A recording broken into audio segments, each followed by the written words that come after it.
So hey guys, Kalamkaval മൂവിയുടെ trailer react ചെയ്യാൻ വേണ്ടിയാണ് നമ്മൾ ഫാമിലി മൊത്തം ഇവിടെ വന്നിരിക്കുന്നത്. ഏതാണ്ട് 3 days ആയി ഈ ഒരു ട്രെയിലർ ഇറങ്ങിയിട്ട്. സോ ഞങ്ങൾ ആരും ഈ ഒരു ട്രെയിലർ കണ്ടിട്ടില്ല. ബട്ട് എല്ലാവർക്കും ആശയുണ്ട്. അതുകൊണ്ട് നമ്മൾ ഈ ട്രെയിലർ എന്തായാലും കണ്ടേ തീരുമെന്ന് പറഞ്ഞിട്ട് ഇപ്പൊ ഒരു മിഡ് നൈറ്റ് ഏതാണ്ട് ഒരു 11-11:15 ഒക്കെ ആയിട്ടുണ്ടെന്ന് തോന്നുന്നു. സോ എത്രയാണ് 11-8 അത്രയ്ക്കും രാത്രിയുടെ കാര്യം പറഞ്ഞു, രാവിലെ അല്ല. അപ്പോ let's watch this trailer. Okay,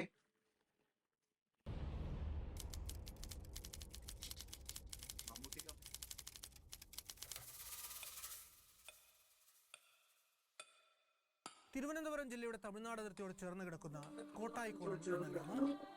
അവിടുത്തെ രണ്ട് യുവാക്കൾ തമ്മിലുണ്ടായ നിസ്സാരമായൊരു തർക്കം അവരുടെ സുഹൃത്തുക്കൾ ഏറ്റുപിടിച്ച് വലിയൊരു വഴക്കായി മാറി. പിന്നീട് അത് നാട്ടിലെ രണ്ട് പ്രബല സമുദായങ്ങൾ തമ്മിലുള്ള ഒരു ലഹളയായി വളർന്നു. ആ വർഗീയ കലാപത്തിന്റെ തായ്വേരുകൾ തേടിച്ചെന്ന് കേരള പോലീസ് പ്രത്യേക അന്വേഷണ സംഘത്തിനു മുന്നിൽ അവിചാരിതമായി തുറന്നു കിട്ടിയ ഞെട്ടിക്കുന്ന തെളിവുകളുടെ കഥ. തിരഞ്ഞ് ഒടുവിൽ തങ്ങൾ എത്തി നിൽക്കുന്നത് ഒരു മഞ്ഞുമലയുടെ അറ്റത്താണ് എന്ന് തിരിച്ചറിഞ്ഞു അവർ നടത്തിയ അത്യസാധാരണമായൊരു കുറ്റാന്വേഷണത്തിന്റെ കഥ. അത് വല്ലാത്തൊരു കഥയാണ്. ഇതിനൊരു അവസാനമല്ലോ സാറേ. നമ്മളായിട്ട് തന്നെ പൊക്കിയാൽ ഇത് അവസാനിക്കാനത്.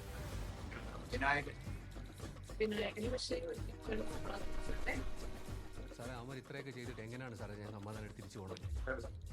സാറേ അപ്പം നമ്മൾ വിചാരിച്ചല്ലെന്നാണ് തോന്നുന്നത്.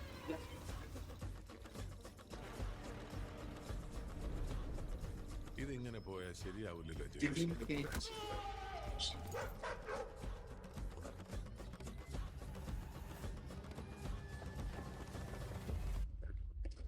ഏറ്റവും കൂടുതൽ സുഖം കിട്ടുന്നത് എന്തിനെ കൊല്ലുമ്പോഴെന്നറിയോ?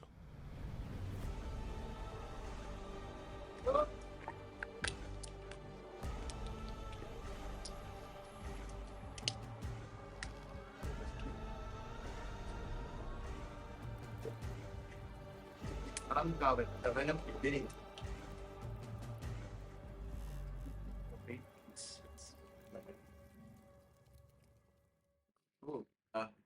ട്രെയിലർ വളരെ ചെറിയ ഒരു ട്രെയിലർ ആണെന്ന് തോന്നുന്നു അല്ലേ?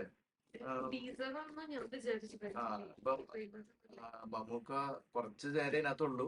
എന്നാലും അത് മതി, ഇത് ഇത്രയും മതി. ചെറിയൊരു ട്രെയിലർ, വലിയ പിടിയൊന്നും കിട്ടിയിട്ടില്ല. എന്തായാലും ഒരു നെഗറ്റീവ് ഷെയ്ഡുള്ള ഒരു ക്യാരക്ടറാണെന്നാണ് എനിക്ക് തോന്നുന്നത്. വിനായകന് എന്തായാലും ഒരു പ്രത്യേക ഒരു ഇമ്പോർട്ടൻസ് കൊടുക്കുന്ന ഒരു അല്ലേ? ഇതുവരെ ചെയ്തിട്ടില്ലാത്ത ഒരു പോലീസ് ഓഫീസർ വേഷം പോലത്തെ പോലീസ് ഓഫീസർ ആണോ? അങ്ങനെയായിട്ട് എനിക്ക് ഇതിനകത്ത് തോന്നിയത്. Okay okay. സോ അപ്പൊ നമുക്ക് അടുത്ത വീഡിയോ വീണ്ടും കാണാം. കാരണം നമുക്ക് ഇനിയും ഒരു 2 ട്രെയിലേഴ്സും കൂടെ റിയാക്ട് ചെയ്യാനുണ്ട്. Okay, so catch you guys in our next video. Bye.